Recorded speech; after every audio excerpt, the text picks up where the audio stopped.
잘 들으셔야 됩니다. 이 사도행전은 누가복음의 후편이라고 얘기할 수가 있습니다. 누가복음과 사도행전은 이방인 의사 누가가 하나님께 받아 기록한 말씀입니다. 그리고 이 누가복음하고 사도행전은 누구에게 전하는 말씀인가? 물론 우리에게 주신 말씀이지만 여기에 한 인물이 등장합니다. 누가복음 1장 1절부터 4절, 사도행전 1장 1절에 보면 데오빌로라는 분이 나옵니다. 그러니까 데오빌로에게 보내는 서신이었습니다. 그런데 이 서신을 보내는 목적이 바로 누가복음 1장 3절 4절에 나오죠. 이 모든 일을 근원부터 자세히 미루어 살피나도 바로 예수 그리스도에 대해서, 이 복음에 대해서 데오빌로 각하에게, 여기서 각하란 말이 중요합니다. 차례대로 써보내는 것이 좋은 줄 알았노니 이는 각하가 알고 있는 말을, 바로 예수님에 대해서 데오빌로 각하가 알고 있었습니다. 그런데 더 확실하게 하려 함이로다. 그래서 더 확실하게 하기 위해서 이 서신이, 이 누가복음이 기록되어 있다고 이렇게 서두에 말하고 있는 걸 볼 수가 있습니다. 여러분들, 바로 우리가 알고 있는 바를 오늘 이 시간 더 확실하게 아는 그런 축복의 시간이 되기를 주님의 이름으로 축원합니다. 그런데 사도행전 1장 1절부터 2절을 보니까 여기서 데오빌로요 그랬어요.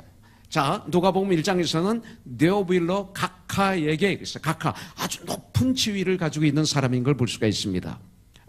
감히 일반인은 만날 수 없는 그런 사람이었죠. 그런데 여기는 데오빌로요라는 말로 바뀝니다. 내가 먼저 쓴 글에는 무릇 예수께서 행하시며 가르치시기를 시작하신부터 그가 택하신 사도들에게 성령으로 명령하시고 승천하신 날까지 이 일을 기록하여 놓으라. 그것은 바로 누가복음을 말씀하고 있는 것입니다. 자, 잘 한번 생각해 보세요. 처음에 누가복음을 기록했을 때는 각하였습니다, 이분이. 그런데 시간이 흘러서 지금은 뭐예요? 데오빌로요로 바뀝니다. 시간이 흐르니까 데오빌로와 누가의 사이가 각하와 그 나라의 국민으로의 사이에서 뭐가 됩니까? 이제는 형제가 됐다는 거예요. 특별히 지금 누가가 데오빌로에게 말씀을 가리키잖아요. 자기의 제자가 됐다는 거예요. 여러분들, 우리들의 사귐이 이런 사귐이 되어야 되지 않을까요? 시간이 흘면서 바로 이런 관계, 그죠? 계속 시간은 흐르고 10년, 20년을 사귀었는데 지금도 그냥 세상 얘기나 하고 쓸데없는 얘기나 하고 간지럽 주는 얘기나 하고 아부나 하고 또 이용당하고 이런 관계가 아니에요. 복음으로 교제함으로 말미암아 이런 아름다운 관계로 우리가 나가야 되지 않을까요? 우리의 관계는 이렇게 자라고 이렇게 성장하는 그런 관계로 우리가 나가야 되는 거예요. 저는 우리 영준 형제와 제가 그런 관계라고 봐요. 저분이 처음 우리교회 올 때는 내가 가수 출신이라고 해서 일반 목사 좀 다를 거다. 실컷 가요 부르고 놀고 그러자. 노래방도 가고. 그런 목적으로 우리 교회 왔다고 그래요. 처음에. 근데 왔는데 실망했죠, 처음에? 그죠? 그렇게. 예? 지나면서 실망했어. 야, 그 희한하네.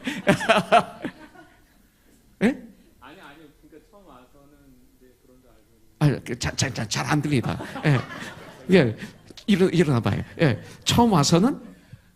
처음 와서는 이제 그럴 것 같았는데, 이제 한 몇 개월 지나면서. 처음 와서는 그렇게 놀려고 생각했는데. 예, 몇 개월 지나면서, 이게 아닌데 싶더라고요.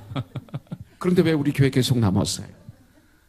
그게 진리였으니까요, 제가 우리 박수리 형한테 저주 먼저 와요.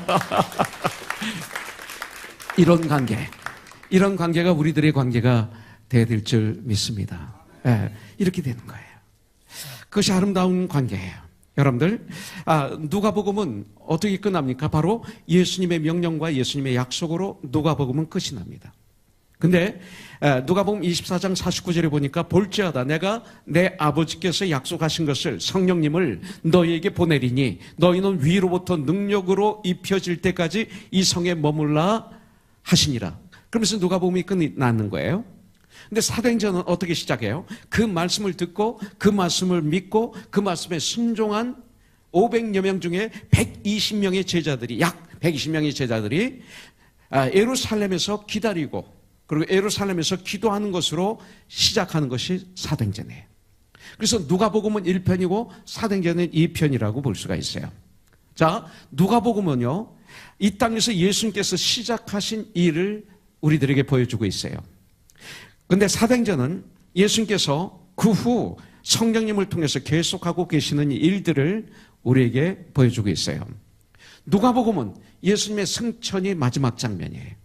근데 이 사도행전은 주님의 승천으로 사도행전이 시작이 됩니다. 이 사도행전은 사도들의 사역을 기록한 말씀이라기보다는 사도들을 통한 성령님의 역사를 기록한 말씀. 그래서 그 성령의 역사, 그러니까 또 믿음의 사람들을 통한 성령의 역사하심을 기록한 말씀이 바로 사도행전이라고 볼 수가 있어요. 그런데 바로 사도들만이 아니라 이 사도행전은 28장으로 끝나는데 현재 진행형으로 끝납니다. 그러니까 계속 29장, 30장, 2000장 이렇게 쓰여져 가는 거죠. 천국에 분명히 이 기록이 있다고, 전 쓰여지고 있다고, 지금도 쓰여지고 있다고 분명히 믿습니다. 지금은 누가 쓰여지고 있을까요? 바로 구원받은 여러분과 나, 우리들의 행전이 성령님의 역사로 그것에 기록이 되고 있을 거예요. 그러면서 어떤 사람은 아나니아와 삽비라처럼 후메네오처럼 기록이 될 수 있어요. 그러나 나는 우리 모두가 바로 이런 누가같이, 신라같이, 데모데같이, 베베같이, 루디아같이, 브리스길라와 아굴라같이 이곳에 기록되기를 저는 소원하고 있습니다. 여러분들, 이 사도행전을 여러분들이 가능하면 한 5번 읽으세요. 이번 주, 다음 주 한 2주 동안에 한 5번 사도행전을 읽으세요. 1장부터 28장까지. 그러나 한 번에 읽기가 너무 힘들면 2번으로 나눠서 하루에는 1장부터 12장까지, 하루는 13장부터 28장까지 이렇게 한번 읽는 습관을 한번 가져보세요. 1장부터 12장까지는 바로 베드로를 중심으로 예루살렘 교회 중심으로 그 말씀이 이렇게 전개되고 있어요. 예루살렘 교회, 그 다음에 사도 베드로, 그 다음에 사도행전 13장부터 28장까지는 안디옥 교회 사도 바울 중심으로 말씀이 이루어지고 있는 것을 볼 수가 있습니다. 특히 오늘 큐티인 사도행전 2장 1절부터 13절에 보면, 1절부터 4절에 보면 우리 주님이 승천하신 후 10일째 되는 날, 그러니까 6월절 후에 50일째 되는 날이 오순절이에요. 그 유대인들이 이 오순절을 아주 귀하게 드리죠. 그래서 오순절날 아침에 성령이 그들에게 충만하게 임하셨습니다. 그들이 성령 충만함을 받았습니다. 굉장히 중요하죠. 이걸 받아야 돼요. 그리고 받고 난 다음에 다 다른 언어로 말하기 시작을 합니다. 5절부터 12절을 보니까 오순절날을 맞이해서 여러 나라에서 아주 신앙이 깊은 유대인들, 그리고 유대교의 이방인들이지만 유대교로 돌아온 사람들이, 아주 특별한 사람들이죠. 그들이 그 예루살렘에 옵니다. 이 6월절을 지키기 위해서, 오순절을 지키기 위해서 왔어요. 근데 그들이 자기들이 태어난 나라, 자기들이 살고 있는 나라의 말로 알아듣게 됩니다. 근데 무엇보다도 아주 중요한 말이 나와요. 오늘 큐티에서 아주 중요한 몇 가지 키워드가 있는데 그 중에 하나가 뭐냐면 하나님의 큰 일을 그들이 말했어요. 요걸 알아야 돼요. 오늘 큐티에서 요거를 여러분들이 놓치면 오늘 큐티에 문제가 생기는 거예요. 그들이 그 각 나라의 말로 말했는데 무슨 말을 했느냐 이거예요. 그러니까 방언도 중요하지만 여기서 나오는 말은 고린도전서 14장에 나오는 알아듣지 못하는 방언이 아니라 다 알아듣는 말로 다 알아듣는 거예요. 근데 어떤 말을 알아들었느냐면 하나님의 큰 일을 알아들은 거예요. 이게 굉장히 중요해요. 하나님의 큰 일을 말하니까 소동이 일어났어요. 자, 성령님을 체험하고 성령의 충만함을 받고 능력과 표적을 보고 나면 우리가 이런 역사가 일어나야 돼요. 하나님의 큰 일을 말하는 역사가 일어나야 돼요. 오순절 마가다락방에 성령이 임하셨다만 가지고 끝나면 안 되는 거예요. 성령을 왜 받아야 되느냐 이거죠. 왜 성령이 충만함을 받아야 되는가? 성령 충만함을 받으면 어떤 일이 일어나는가? 이게 중요하다는 거죠. 하나님의 큰 일을 말해야 되는 거예요. 우리 언어가 달라져야 되는 거예요. 우리 언어가 새로워져야 되는 거예요. 교회 나오기 전에는, 예수를 믿기 전에는 내가 입만 벌리면 원망하고 불평하고 그리고 좌절하고 교만하고 그리고 부정적인 얘기만 하고 가시만 하고 했던 이 나의 언어. 그런데 성령 충만함을 받고 나면 이 언어가 새로워지는 거예요. 이렇게 바뀌어야 되는 거예요. 가장 중요한 것은 나의 자랑이 아니라 뭐예요? 성령 충만을 받으면 하나님의 큰 일을 말하는 거예요.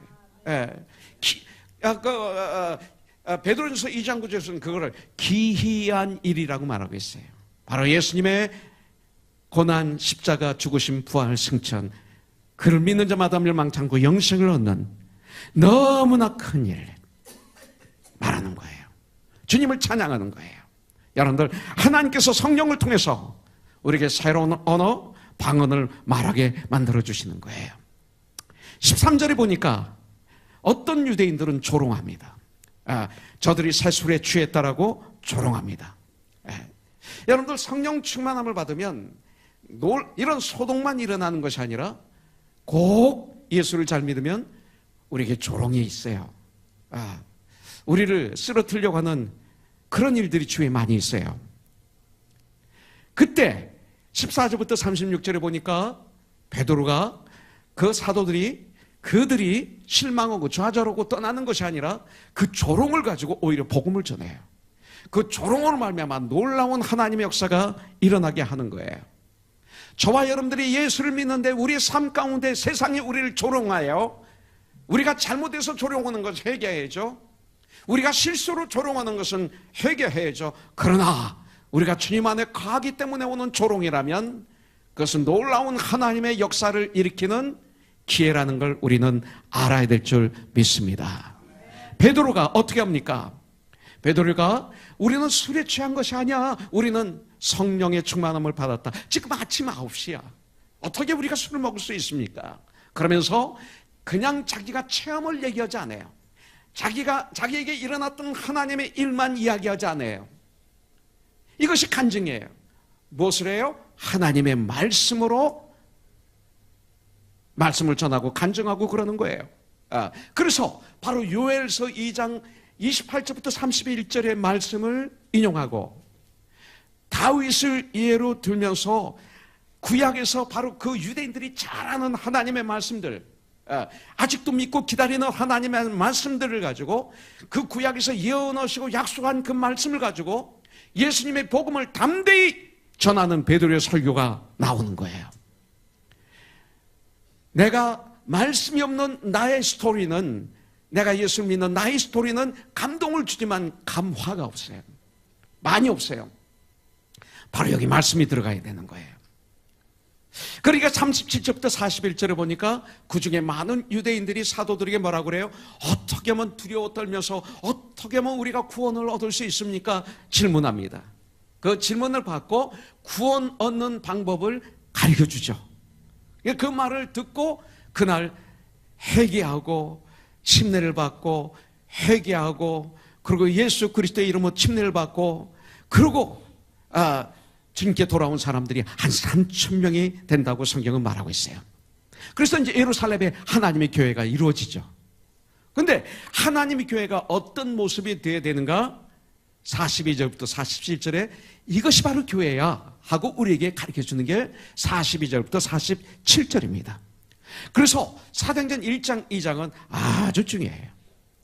여러분들, 예수 안 믿는 사람들의 전쟁은 하나밖에 없어요. 생존 경쟁, 육신을 위한 전쟁이죠. 무엇을 먹을까, 무엇을 마실까, 무엇을 입을까, 이것으로 고민하고 그러고 평생토록 이러다가 동물처럼 이 땅을 떠나는 것이 예수 믿지 않는 세상 사람들의 모습이에요. 예수 믿는 사람들도 전쟁이 있어요. 두 가지예요. 우리도 똑같이 육신을 이겼기 때문에 생존 경쟁의 전쟁을 해야 돼요. 육신을 위한 전쟁을 해야 돼요. 무엇을 먹을까, 무엇을 입을까, 무엇을 마실까 염려하지 말라고 그랬지. 우리가 매일 식당 음식을 먹을 때 오늘은 뭐를 먹지? 이건 염려가 아니죠. 오늘 무엇을 먹을까 생각하는 거죠. 생각과 염려는 달라요. 하나님이 우리에게 주신 축복이에요. 과거엔 그것만을 위해서 살았고 그것이 염려가 됐지만 이제는 하나님의 영광을 위해서 내가 살아가고 하나님이 주신 축복이에요. 맛있는 음식 먹는 거 축복이죠. 음식이 하나님이 되면 문제지만. 그래서 우리는 그거 해야 돼. 무엇을 먹을지, 어떤 옷을 입을지 생각해야 되고 무엇을 마실지도 우리는 고민하죠. 이건 마시면 안 돼. 이건 마셔야 돼. 우린 해야 되는 거예요. 우린 열심히 돈을 벌어야 돼요. 이제는 돈을 버는 목적이 달라졌지만 직장에서 예수 믿는다고 은혜 받았다고 나오면 안 돼요. 사업하다가 예수 믿는다고 그만두면 안 돼요. 그것이 달라지는 거죠. 직장에서 나의 태도가 달라지고 나의 삶이 달라지고 나의 사명이 달라지는 거죠. 사업도 달라지는 거죠. 그만두라고 안 하셨어요. 바뀌어지는 거죠. 이제는 뭐예요? 육신을 위해서 우리는 이렇게 전쟁을 해야 돼요. 멋있는 삶을 살아야 돼요. 동시에 우리에게는 하나 더 애드 되는데 그것이 영적인 전쟁입니다. 사업이 잘 돼도 교만하지 않아요. 내가 공부를 많이 해도 교만하지 않고 공부를 많이 못해서도 열등감에 빠지지 않아요. 부유한 삶을 살게 돼요. 성령 충만하면 이런 사람이 되는 거예요. 천국을 누려요. 참 소망이 있게 돼요. 여러분들 로마서 15장 13절에 보니까 소망의 하나님의 모든 기쁨과 평강을 믿음 안에서 너에게 충만하게 하사 성령의 능력으로 소망이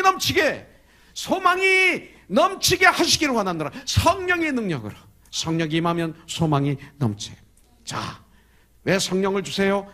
성령이 주시는 담대함으로 예수는 그리스도라고 담대하게 외치게 하기 위해서. 성경은 사도행전의 키워드는 증인이라는 단어에 30번 이상이 나오고 있어요. 사도행전 4장 31절에 보니까 빌기를 다음에 기도를 끝이니 모인 곳이 진동하더니 무리가 다 성령이 충만하여 성령 충만한 이가 어떻게 돼요? 담대히 하나님의 말씀을 전하니라. 이렇게 된 거예요. 전도하는 분들은 성령을 받은 사람들이에요. 성령을 받지 않고는 참 전도를 못해요. 우리 교회로 욕심을 내기 위해서 끌고 오는 거 말고 정말 믿지 않는 그들을 전도하지 못해. 성령을 충만히 받으면 어떤 결과가 나타납니까? 사랑과 희락과 화평과 우리 참음과 자비와 양성과 충성과 온유와 절제라는 이런 열매가 주렁주렁 열리게 돼 있어요. 성령을 받아야 참된 삶을 그때부터 우리가 살아가요. 내 힘, 내 능력, 내 지혜, 내 지식 이거 가지고는 우리가 승리할 수가 없어요. 오직 성령의 능력으로 세상을 이길 줄 저는 분명히 믿습니다. 그렇지 않으면 우리는 신앙생활의 패배자가 되는 거예요. 이 세상에서 가장 힘든 전쟁이 뭐냐면 내가 나와 싸울 때예요. 내가 나와 싸울 때 나는 가장 힘들어요. 그때 성령님이 나를 도와주셔야 돼요. 성령 충만하면 내가 나를 이겨요. 맞죠? 집사님, 바로 그거예요. 자, 그러면 하나님이 왜 우리에게 성령 충만함을 주시고 왜 우리에게 성령의 은사를 주세요? 고린도전서 12장에 보면 9가지 은사가 나오고 로마서 12장에 보면 7가지 은사가 나오고 에베소서 4장에 보면 4가지 혹은 5가지 직분의 은사가 나와요. 그 위에 보조의 은사가 많이 나와요. 왜 은사를 우리에게 줘요? 왜 성령 권능을 주세요? 은사를 다 적어놓고 분류를 해보면 2가지로 분류가 돼요. 하나는 섬기기 위해서. 그렇기 때문에 성령 충만함을 받으면 섬김을 받으면 힘들어요. 오히려 섬길 때 행복해요. 그게 성령 충만함을 받았을 때 증거예요. 내 뜻을 이루는 것보다 주님의 뜻을 이루는 걸 기뻐해요. 이게 성령 충만할 때 일어나는 열매예요. 근데 성령 충만함을 받았다고 하면서도 성경은 이렇게 명령하지만 계속 내 고집만 부리고 내가 원하는 것만 밀고 나간다. 열심히 교회에서. 그 사람은 교회 깨트리는 거예요. 그건 성령 충만 받은 거 아니에요. 성령 충만함을 받으면 봉사의 일을 하게 하며 그리스도의 몸을 세우게 하십니다. 이 섬김 봉사. 그 다음에 2번째 전도예요. 전도. 증인이 되는 거예요. 사도행전 1장 6절부터 8절 그들이 모였을 때 예수께 여쭈어 이르되 주께서 이스라엘 나라를 회복하심이 이때니까 하니 7절 이르시되 때와 시기는 아버지께서 자기 고난에 두셨으니 너희가 알 바가 아니야. 우리는요 우리가 알 바가 아닌 거에 대해서 너무 궁금해. 참 답답할 때가 많아요. 저도 그렇고 우리 모두 여러분들도. 재림 언제 며칠 몇 시 알 바가 아니라고 말씀하셨는데도 지금 그거에 목매놓고 있는 사람들이 얼마나 많아요. 쓸데없이 너희들 알 바가 아니라고 그랬어요. 그러면서 8절에 오직 성령이 너희에게 임하시면 너희가 권능을 받고 예루살렘과 온 유대와 사마리아와 땅까지 이르러 내 증인이리라. 내 삶의 현장에서 나의 증인이 돼. 이 소리. 이게 너희들이 할 일이야. 성령 충만하면 이런 일이 일어나요. 우리들은 쓸데없는 것에 너무 관심이 많아요. 자, 마지막으로 우리는 성령 시대에 살고 있어요. 그리고 성령을 받으면 우리가 어떻게 되냐면 42절부터 47절 같은 교회로 이제 성장하게 돼요. 이게 교회예요. 네.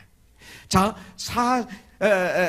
여기 보면 그리고 또 갈라디아서 5장 22, 23절의 그 9가지 열매, 사랑과 희락과 화평과 우리 참과 자비와 양순과 중순과 온유와 절제, 이것이 성령 충만한 삶을 살 때 우리의 언어 속에서, 우리의 인격 속에서, 우리의 삶 속에서 이런 열매가 흐르요.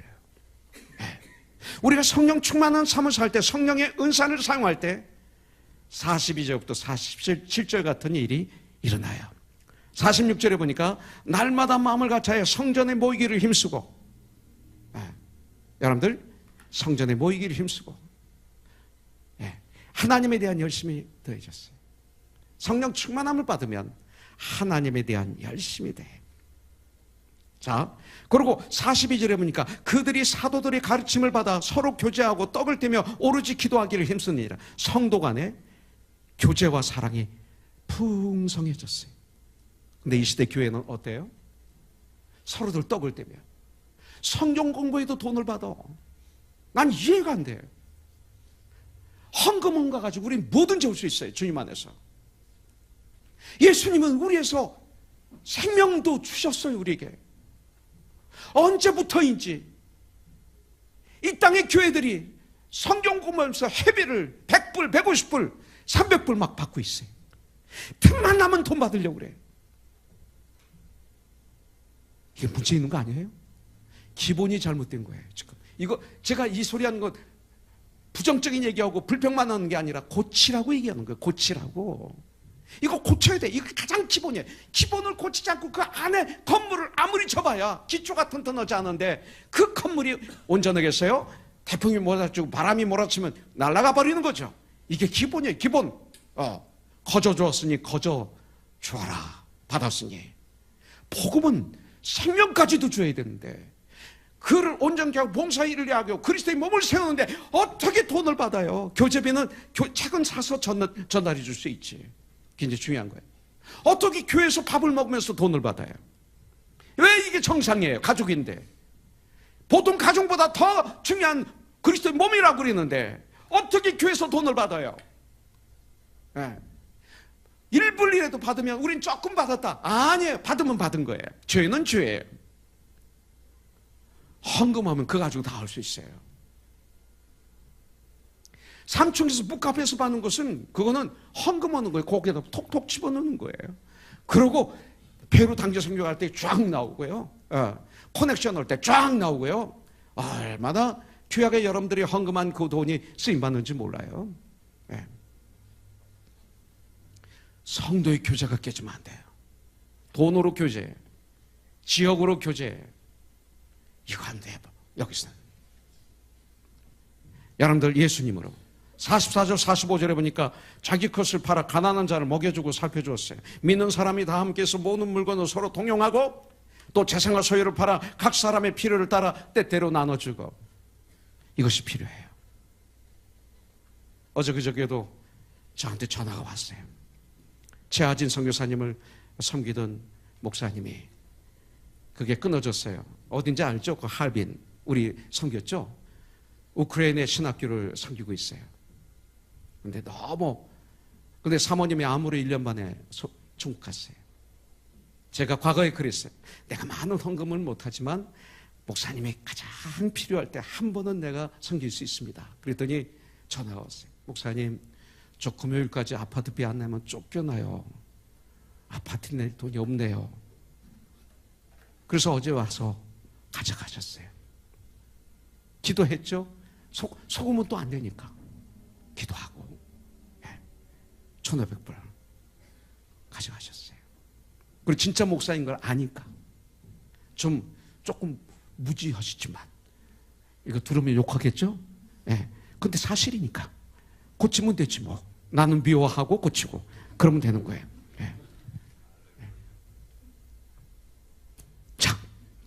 자, 47절에 보니까 하나님을 날마다 주님을 찬송하니.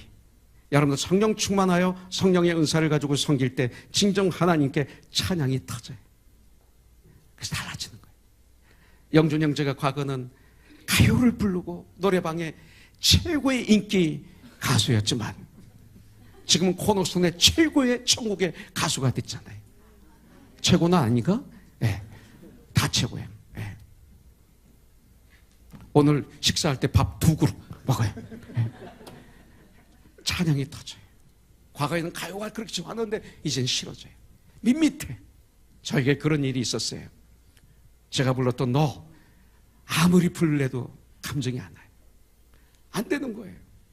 그런데 나 같은 주인 살리시나면 막 눈물이 나고, 아까 서정학 간사 기도하다가 은혜가, 자기에게 은혜가 임하니까 기도를 못하잖아. 난 감사 때문에 하나님의 감사가 임한 거지. 그래서 어떻게 말을 못하는 그 모습이, 그게 기도였어요. 그게 찬양이었어요. 그분의 찬양은 그거예요. 이런 찬양이 우리에게 있어야 돼. 날마다. 예. 여러분들, 그 다음에 47절 그 다음에 보니까 날마다 주님을 찬송하니 온 백성이 그들을 칭송하며. 뭐예요? 성령 충만함을 받으니까 많은 사람들이, 예, 칭찬해. 바리새인들은 죽이려고 했고, 믿는 그들을, 사두개인들을 죽이려고 했고, 제사장들은 죽이려고 했지만 그 온 백성이 그들을 칭찬해. 그들이 살아가는 모습을 보다가. 그리고 마지막으로 47절에 보니까 날마다 하나님을 찬송하니 온 백성이 그들을 칭송하며 주님께서 믿는 자들을 날마다 더하시니라. 많은 사람이 구원을 받아 교회 수가 불어났어요. 여러분들, 이런 일이 코너손에 여러분들의 삶 가운데 날마다 있기를 주님의 이름으로 축복합니다.